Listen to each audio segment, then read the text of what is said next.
Chapter 7. An Unshakable Faith. Blessed are you of the Lord, my daughter, for you have shown more kindness at the end than at the beginning, in that you did not go after young men, whether poor nor rich. Ruth 3, verse 10. At midnight, Boaz was startled by someone lying at his feet. He said, "Who are you?" Ruth identified herself and said, "Take me under your wing, for you are a close relative." Ruth 3, verse 8. When Boaz discovered Ruth at his feet, he responded by blessing her. There was nothing evil or indecent about Ruth's actions. It was an accepted practice in that day. Ezekiel 16:8, Deuteronomy 25, 5-8. Boaz was an elderly man, and he expected her to have made her request for marriage to someone much younger than himself. He commended her for not going after a younger man. He praised her for her choice and conduct, for behaving herself wisely amongst his male workers. It was not strange in those days for women to sell their virtue to gain favors from both the rich and the poor. All the workers had a good report about her. Ruth's blessings began with a promise from Boaz, "I will do for you all that you request." Ruth 3, verse 11. Ruth could have had her request turned down or been deceived and raped like the women mentioned earlier in this book. Ruth, however, met with much favor and grace. Today, we can rely on the grace of God. He is a solid rock. He is ever faithful and true. Boaz was astonished, yet pleased at Ruth's request.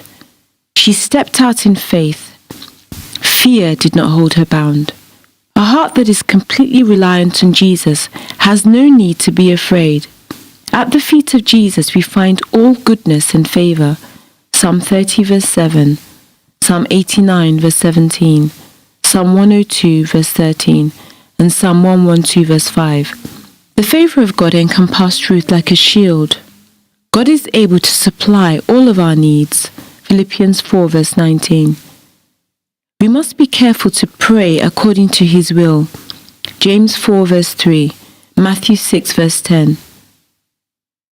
Ruth laid down her life and all that she was at the feet of Boaz. It is only in laying aside her past that she was able to embrace the future.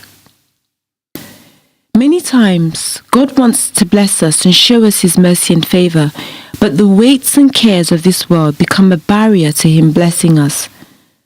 By casting our cares at the feet of Jesus, 1 Peter 5, verse 7, we are saying, "You are in control, Jesus. Just have your way."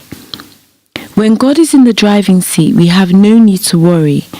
In the midst of a trial, when the waters are raging and all hell is breaking loose, perfect peace is a portion of the believer. Isaiah 26, verse 3. "And now, my daughter, do not fear. I will do for you all that you request." Ruth 3, verse 11. Ruth was asked not to be afraid of putting her life in the hands of Boaz. He assured her and brought comfort to her soul.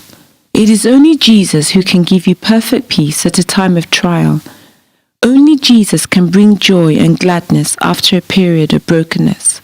Isaiah 51, verse 8. The Lord always manifests Himself when you are in a dejected or rejected state. He is the healer of the wounded heart. When a vessel is empty, He is able to fill it to overflowing. When you have come to an end in yourself, God can do something. Ruth received unspeakable joy. God is above every earthquake experience that may present itself. Even when it seems like you are drowning in the floods of despair, He has the power to command the floods to cease. He gives strength to those who are weak and helpless. When your heart is overwhelmed, you can run to the rock that is higher than you. Psalm 61, verse 2. The story of the Shunammite woman. The Shunammite woman is an example of someone who showed faith in an impossible situation. 2 Kings 4, verses 8-37. Like Ruth, she fell at her feet, but this time at the feet of Elisha the prophet. She was in a desperate state and in need of mercy. This woman, declared barren by all who knew her, was promised a son.